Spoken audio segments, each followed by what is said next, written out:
certification for that. But the reality is you are the first users of this unit. While we were doing the development, we obviously found problems which we corrected. While we were doing the CE, we found problems which we corrected. But it's inevitable that someone, sometime, is going to have a problem with something on the unit. So I just want everyone to be totally clear that should that occur, as a company, we'll deal with it. Okay? We'll give you service, second to none, so that you get any broken parts replaced. Thing is,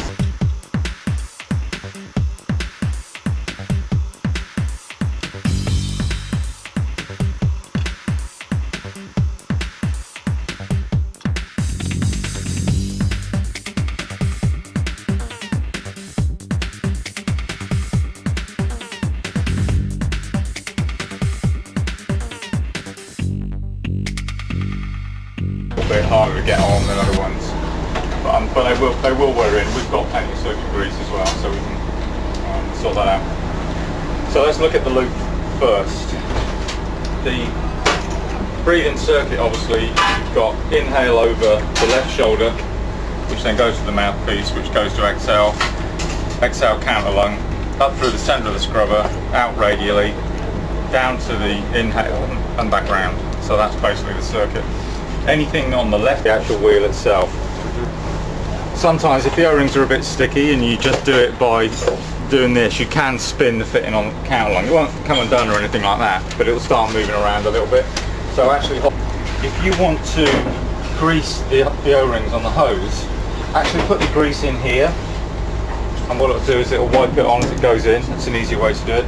If you want to completely take it apart properly and do it, then all you do is you push down on the two tangs that are in there, and then that, using chrome brass weights in here, so that when it's between that and this, when it's in your mouth, it's neutral. So you pretty much let go with your teeth and it should just sit there.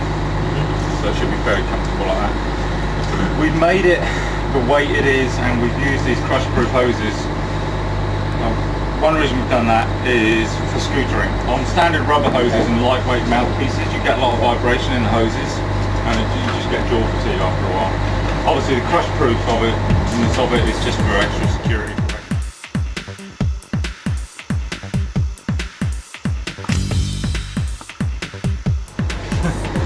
The concept with the mouthpiece is that it's an O-ringless system as far as the barrel is concerned. So all it needs is a little bit of grease every now and again on the barrel, and it should seal. How do you do that? Just put it through the mouthpiece? Yeah. The reality of O-ringless barrels are if you can design them, they're really, really good, because with an O-ring version, if you do manage to nick it as you rotate it, you've lost your whole mouthpiece. With these, you will find under extreme positive pressure, like if I take the hoses off, blank one end and really, really blow in, you might get a tiny little bit of gas out the side. It's one of the leak test things in the manual. You really don't need to worry about that. Okay, but the advantage of having an O-ringless system is far better, because you're not worried about damaging O-rings over time or O-rings wearing out. Is it like a seal on a bearing? Yeah, it's in some of the drawings as well, actually. There's a mouthpiece that is 817, just showing the mushroom valve. You've actually got these mushroom valve carriers out. There's two wire circulators in there. So you can get them out with something like that. You can even get them out with your fingers as well. You just hook them out basically, they'll spring out. And then inside that there is this kind of metal nut that you can see on the bottom left hand exploded view. The little nut up.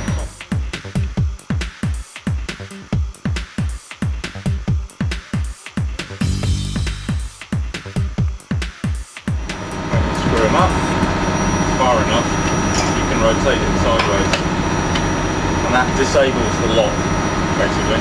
On some of your units you might find that we just have to adjust these capex very slightly to get the height dead right. Again, they were all done at factory, but some of the O-rings are a little tighter than others, so we might have to go around and do that today when we're setting up the rigs for the first time. You'll notice there is always a tiny gap of a millimetre or a millimetre and a half or something like that. That's pretty normal. Right. The main dome O-ring is quite a way up this lead in here, so it's not really an issue. When you want to get the dome off, the best way to do it and get the dome back on again is basically having released the lock, and then what you might find is the actual ring itself just needs moving a little bit. Slightly tight, Carly. And then what I do is I just screw these back down when they're in that position, and then go around and work the dome off. So I've done that. When you want to put it back on, you do the reverse. Put the dome on so it just sinks on the O-ring, and then pull a negative on it. That sometimes will just suck it straight down, and other times you'll have to go around and just nudge it down with your hands. You can start at one end and then push it down again. Whenever you seat a big radial O-ring like this or the canister one, always, and you've got the dome down, always go around afterwards and make sure you can't see a bit of O-ring sticking out the bottom. These are such big section that we've not really seen it happen, but just this or something, and then under here, and then the canister comes out. So,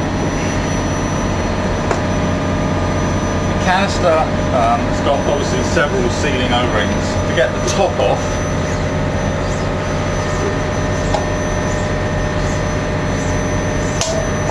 basically do that.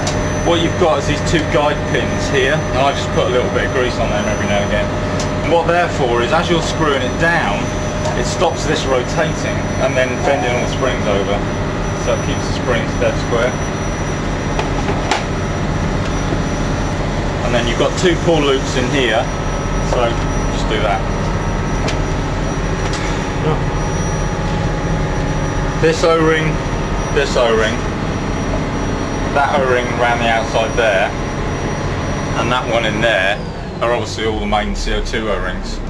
So, and in particular these two, which do get a little bit of softener lime dust on them, it's quite important that when you do a canister fill, you take this off, just clean the groove, clean the O-ring, re-grease it, put it back together. Okay.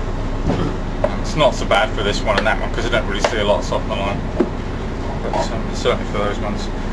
So, like it says on the tin, you basically fill it to here. Make sure it's relatively flat inside the unit. We'll do it in a minute. Make sure it's relatively flat inside, and then that goes on. Push it down. It'll obviously come up a little bit higher than that. You should have to muck around there or something. We'll do a full thing. And then that goes down. Locate that in the two pins like that.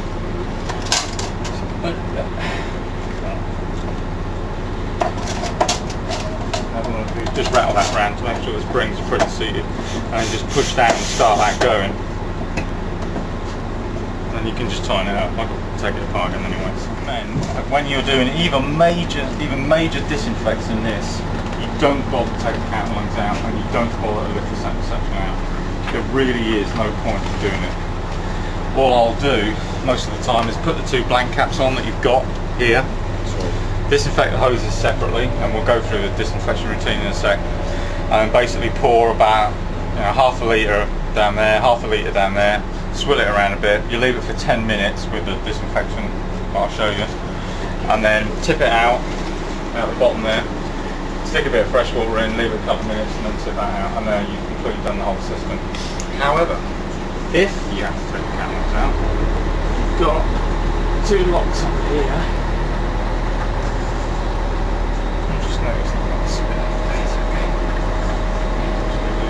I thought they were keeping that cover on you. You what? I thought they were for the cover as well. These here. So, this is the only bit you need a little bit of care with, because when you drop this off, there is on the face of that fitting an O-ring. Right. Okay. They're called VCO O-rings, and they're a little round 6mm ID 1.78 section O-ring that just sits on there. What's a VCO stand for? No idea. Variable capacity emitter. Swage lock coupling. Yeah, they're all swage lock couplings, yeah. So you have one on each of those, and if you're not the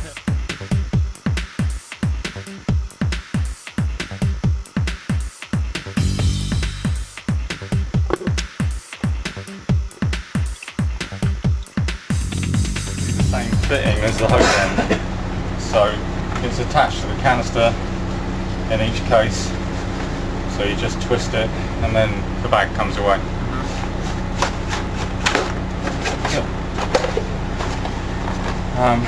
They've got, you'll notice inside the bag is spiral. This is anti-collapse.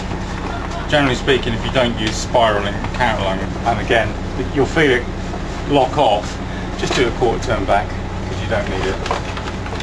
So if it's not keyed, it just swivels around. Yeah, that's right, yeah, same sort of thing. So then just put your hands underneath the two fittings and make sure the spirals are out of the way.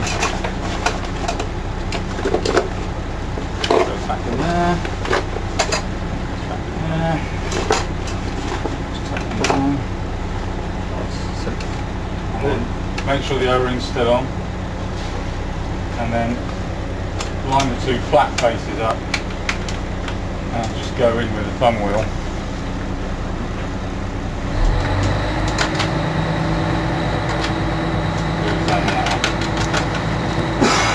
I won't bother tying all this up because I've got to do it in a minute anyway.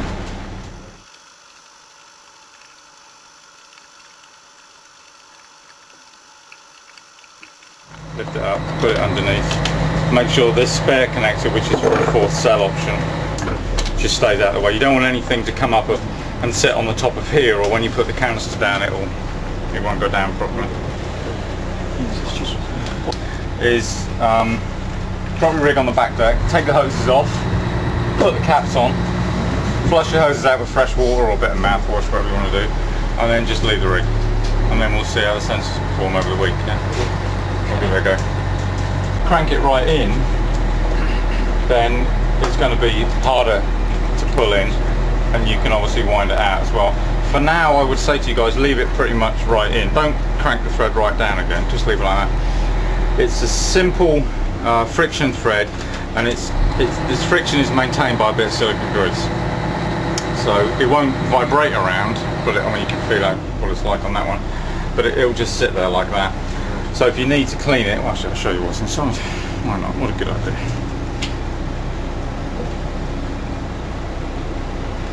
Just use standard silicone throughout. On all the low pressure fittings, all the O-rings, everything, ordinary silicone's alright. You shouldn't have to get to a high pressure part. So all you've got is one of them, and that basically is an extreme second stage in a cyclone diaphragm. So if you get to a situation where you've got a bit of a bleed on the pilot valve, which sometimes happens on extreme, especially when you don't keep them wet. If you let it dry out for 12 months and then go diving again, sometimes you get a bit of silt crust on the pilot valve. So just get a pair of pliers, twig that off. Actually that one's loose anyway. Twig that off and then stick it in ultrasonic and stick it back on again. So again, we've managed to do all of this and service the ADV without any tools. Okay.